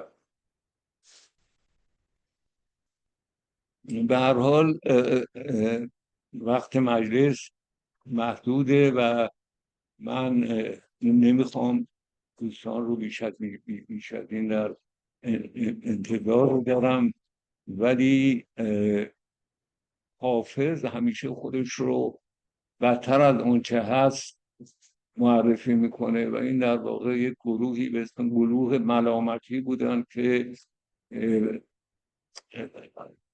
ظاهرشون بد به نظر میرسیده، ولی در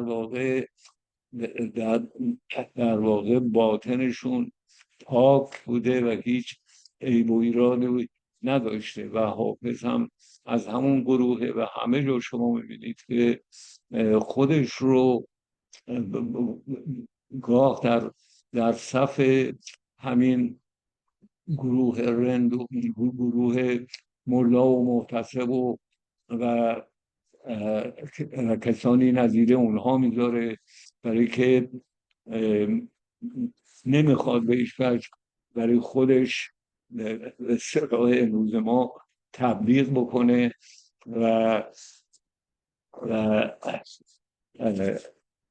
خودش رو بالا، یعنی بهتر از آنچه هست، در واقع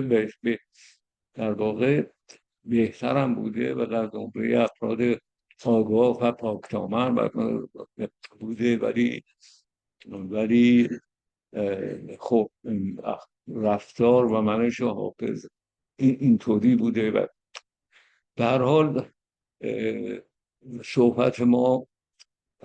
من صحبت ما در اینجا پایان میدم، ولی خب همونطور که همه میدانید و احتمالا رنج بسیار هم میبرید،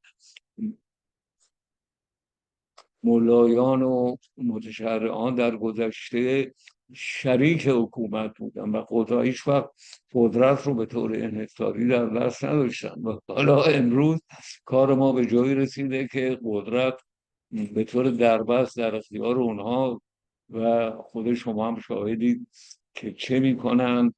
و من به عنوان حسن ختام شعری رو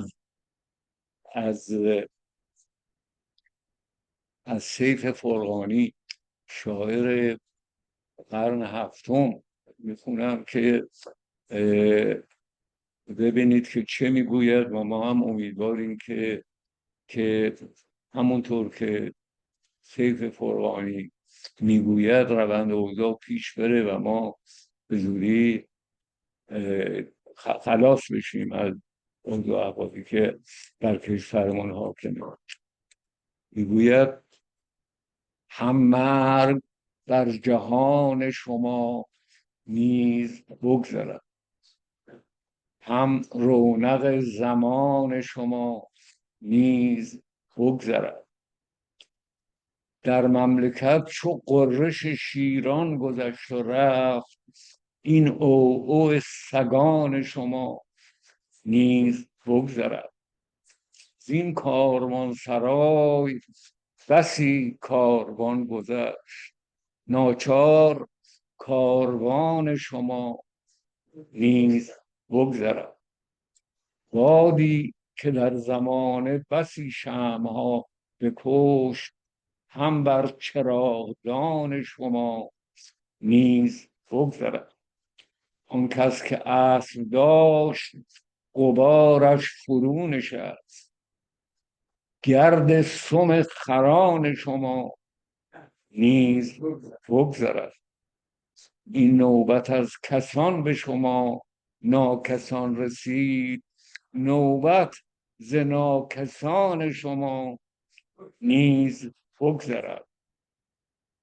بعدش آخرش از اصطلاحات شطرنجی استفاده میکنه، میگه پیل بقا، پیل فنا که شاه بقا مات حکم اوست، هم بر پیادگان شما نیز بگذرد. سپاسگزارم.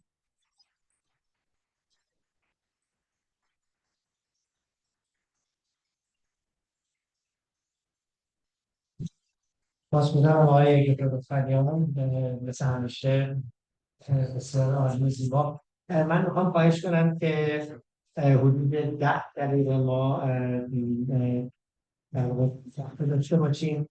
دوستان زحمت کشیدن، پارسپلیس موجودان و دوستان دیگه مثل تبلیغات شیدن. خواهش می‌کنم از خودتون تجربه کنیم. آن 10 دقیقه برمیگردیم و ما امیدوار هستیم که دیگه حد اکثر تا ساعت 6 جلسه رو خاتمه بدیم و در واقع باید جمع بکنیم. اگر دوستان مایل هستن که صحبتی بکنن، سوالی بکنن، چه در مورد صحبت‌های آقای لطفیان، چه در مورد خود آقای لطفیان، لطفاً در طول این 10 دقیقه به من بفرمایید که من اسمتون رو میذارم. همینطور دوستانی که توی زوم هستن بفرمایید به من. حد اکثر هر فردی 2 یا 3 دقیقه خواهش می‌کنم که بتونیم حد اکثر تا ساعت 6 جلسه رو خاتمه. سپاسگزارم. خواهش می‌کنم.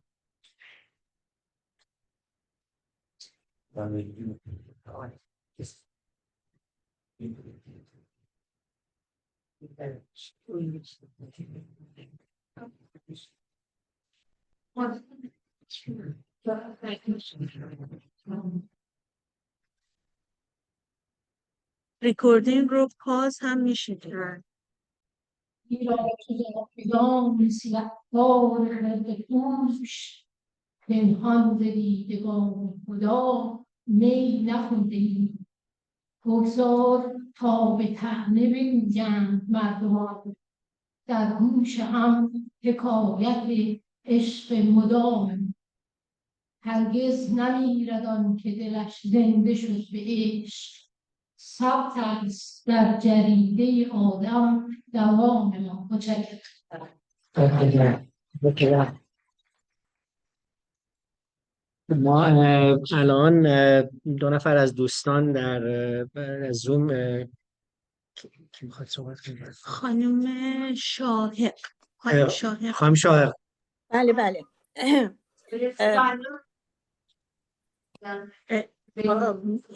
پس بله اجازه بدیم. پس 2 نفر از زوم هستن، بعد در خدمتتون خواهیم.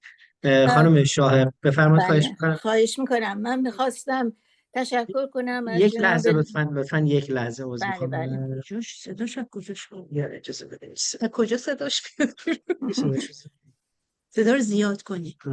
صدا رو این الان صداش رو زیاد کردی.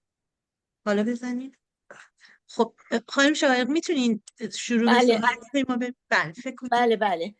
جناب لطفعلیان، خوشحالم که تونستم در جمع شما، در بزرگداشت شما شرکت بکنم، اگرچه از راه دور، ولی گرچه دورم به یاد تو قدح می نوشم.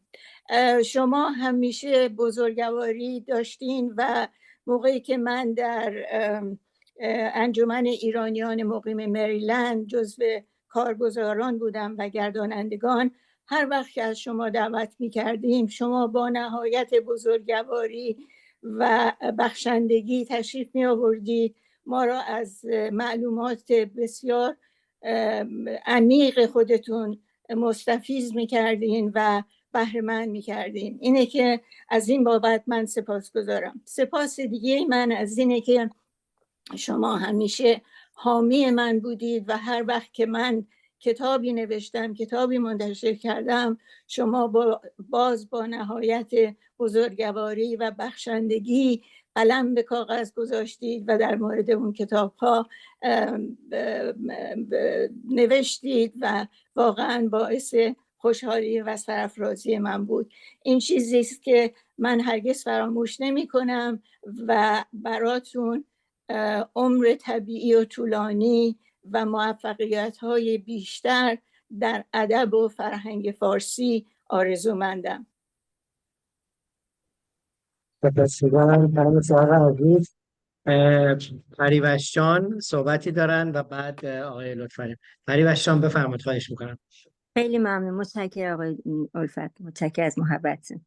خواهش با سلام و درود خدمت همه عزیزان و با سپاس فراوان از جناب استاد لطفعلیان که افتخار آشنایی ایشون رو من حدود 30 ساله که دارم، حالا در مراکز مختلف فرهنگی، از شب‌های شعر، از کتاب پژوهان، بنیاد دماوند، کانون دوستداران فرهنگ ایران و متاسفانه فرصت اینو افتخاری نداشتم که در پارس پلیس با ایشون ارتباط داشتم. یکی دو بار دو سه بار اومدم ولی اونجوری خیلی زیاد نبود و میخوام ازتون خواهش کنم از پارس پلیس یه آدرسی بدن که آدرس جدیدشونه که من بتونم که حضور داشته باشم هر از گاهی، اگر بدونم که آقای جناب لطفالیان تشریف برن اونجا یا به هر حالت.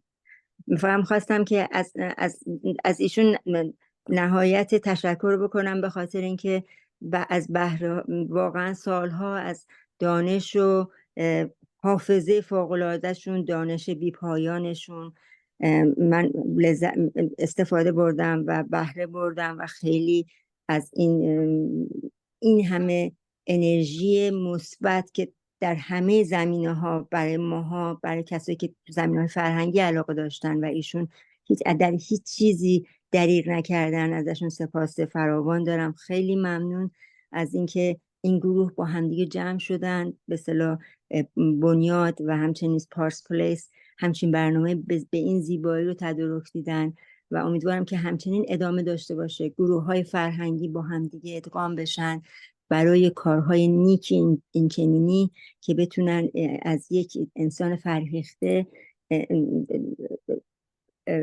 سپاسگزاری کنن. همچنین من خیلی از از این مسئله خیلی خوشحالم، خوشنودم و عمر با عزت و سلامت رو برای آقای جناب لطفالیان همیشه آرزومندم. خیلی متشکرم و سپاسگزارم از اینکه این وقت رو به من دادیم.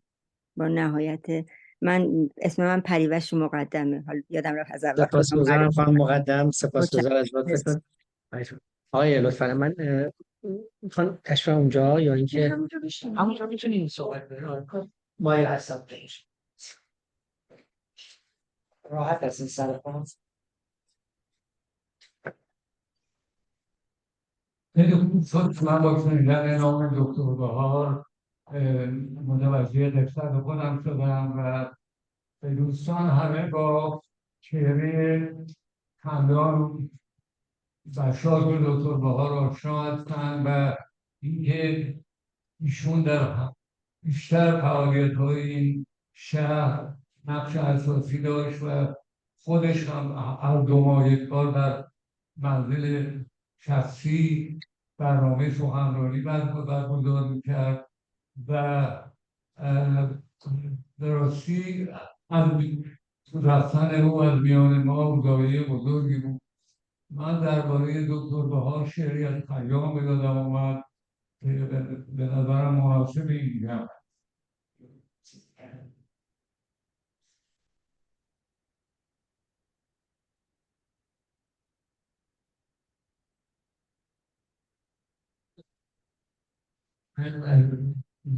یک کلمه شد یاران به مرافقت چو دیدار کنید باید که ز دوست یاد بسیار چون باده خوشگوار نوشید به هم نوبت رو به ما رسد نگونسار. دیگر این که بخواستم یک شعر کوتاهی به عنوان سپاسگزاری از این جمع و این همه لطف و محبتی که در حق بنده به خرج دادن با این شعر سپاس می‌کنم. در نگاهی میتوان با دوست چندین راه برد آنچه نتوانی به صد دیوان و دفتر بار برد. گر تو را یاری مساعد مانده در این روزگار با تو شاید کام و بخت عمر را دمسار برد.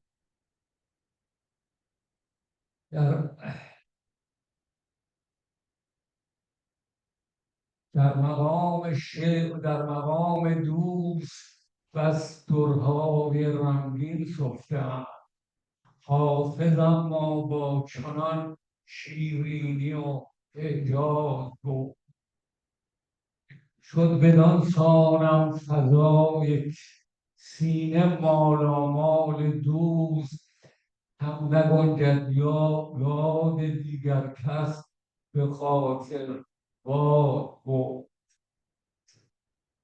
دوستی آینه میداد و از غبارش دور داد. مولوی آن پیر استاد سخن پرداز بود. آنچه میروید ز بزم دوستی در کشت جان، وان بر شیرین نشاید کمتر از اعجاز. این غزل را ارمغان بزم یاران اردشیر با شبت شعرش به وصف دوستی ممتاز.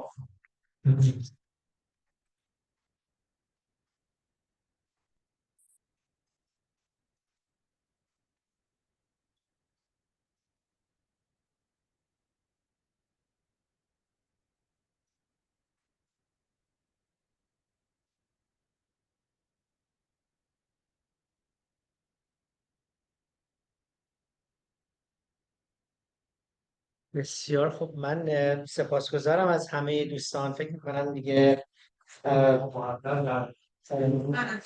آقای تبریزی شما صحبتی دارید؟ ببخشید من آقای تبریزی مثل که صحبتی دارن. بعد ببخشید من متوجه نشدم.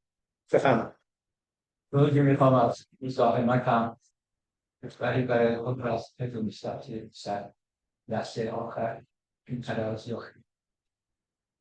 من به عنوان عضو سابق بنیاد جماعت که حدودا شاید 15 سال عضوش بودم دوره‌های در واقعا بنیاد جماعت در این سالهای اخیر مخصوصا بسیار متجلی و ترقی و پیش کردیم و این مفهوم فعالیت‌های مبتکرانه عالمانه در دوستان پردیختر، جناب آقای حجری گل، جناب آقای حجری گل، آقای دکتر الفت، خانم سرکار شمالی، که واقعا این برنامه‌های ماهانه هر به حساب پیشرفت‌تر میشه بسیار متجلی‌تر و عالی‌تر بوده و این برنامه‌های خاصم جزو برنامه‌هاشون و سپاس و برگزاری از خدمتشون می‌کنم. و در ضمن این مؤسسه و مدیریت پارسیلس که واقعا جای افتخار و تبختری برای جامعه ایرانی، جامعه آفریقایی، جامعه فرهنگی و این بزرگترین قدم به این زیبایی، به این علم تمام برنامه‌های فرهنگی و باجماج میز تقبل میکنم و در این فضای بسیار جرم و خوب میکنیم ما اون فرهنگ دیرینه خود را احیا کرده و یا بیشتر نگهبان و نگهداشته باشیم. بسیار متشکرم. بسیار سپاسگزاری میکنم از همه دوستان. باز هم از طرف بنیاد فرهنگی دماوند سپاس خودم رو از دوستان عزیز پارس پلیس واقعا بیان میکنم. بسیار بسیار محبت کردین. خیلی برنامه گرم و دوست داشتنی بود. واقعا محیطی گرمی ایجاد کردین و فکر میکنم که بسیار مناسبت داشت با گرامی داشت بزرگواری مثل آقای لطفعلیان. سپاس از حضور همه دوستان و امیدوار هستم که باز هم شما رو در برنامه‌های دیگه بنیاد دماوند و همینطور پارس پلیس ملاقات بکنیم. روزتون بخیر. سپاسگزارم دوستان. ببخشید یک لحظه. بله لطف کنید تشریف بیارید.